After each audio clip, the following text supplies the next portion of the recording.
आप सभी को नमस्कार। कविता के नए प्रतिमान पर बात करते हुए हम लोग यह बात कर रहे थे कि नई कविता जड़ीभूत सौंदर्याभिरुचि का शिकार हो गई थी, या हिंदी कविता जड़ीभूत सौंदर्याभिरुचि का शिकार हो गई थी और वस्तुतः रोमांटिकता से समझौता करने लगी थी, वायवीय आदर्शवाद, जिसके खिलाफ मुक्तिबोध रघुवीर सहाय और विजयदेव नारायण शाही ने आत्मीय संघर्ष किया, जैसा कि डॉक्टर नामवर सिंह लिखते हैं।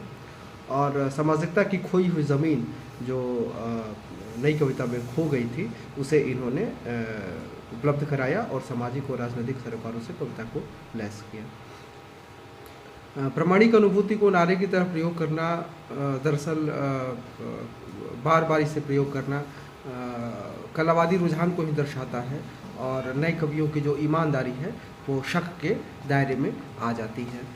नई कविता के ही एक कवि हैं और बहुत अच्छे आलोचक विजयदेव नारायण शाही हैं।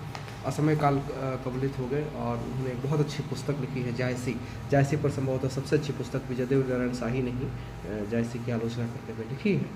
तो विजयदेव नारायण शाही ने सही लक्षित किया है कि तीसरे दशक की खंडित चेतना वाली मनुभूमि ही नई कविता का प्रस्थान बिंदु है। वे यह भी मानते हैं कि यह दार्शनिक नहीं बल्कि मूलतः अनुभूति की समस्या है। कोट करना चाहूँगा, आज के साहित्य की मनोभूमि की प्रथम अनुभूति यही है कि अंतः सत्य और बहिर्सत्य के बीच एक विशाल खाई है, यानी internal truth and external truth के बीच एक विशाल खाई है, एक बहुत बड़ा जैकेंटिक गैप है जो पाटे नहीं पड़ती है। दरअसल अनुभूति और अभिव्यक्ति अलग अलग होने पर भी परस्पर गुथे हुए हैं। यूँ कहा जाए कि ये एक ही प्रक्रिया के दो परस्पर संबद्ध चरण हैं।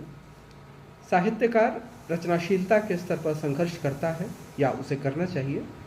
प्रथमतः उसे अपनी कलात्मक चेतना को दलदल से, यानी आत्मबद्धता की दलदल से बाहर निकालने और उसे अधिकाधिक मानवीय बनाने का प्रयास करना होता है। तब जीवनानुभूतियों को, ये प्रथम चरण है, तब जीवनानुभूतियों को विचार तत्वों में घुलाकर इनकी अभिव्यक्ति के लिए संघर्ष करना होता है। ये द्वितीय और तृतीय चरण है। तो ये जो तीन प्रक्रियाएं हैं, इनका कोई सुनिश्चित राजमार्ग नहीं होता, बल्कि इन्हें उपलब्ध करना होगा। मुक्तिबोध ने अपने एक निबंध कला के 3 क्षण में ये जो रचना प्रक्रिया है उसके 3 संघर्ष वाले स्तरों पर बहुत अच्छी चर्चा की है, और एक साहित्यकार को भी मुक्तिबोध की इस चेतावनी को और मुक्तिबोध के इन चरणों को, जो कला के 3 क्षण हैं, उन्हें ध्यान में रखना चाहिए, तभी अच्छी कलाकृति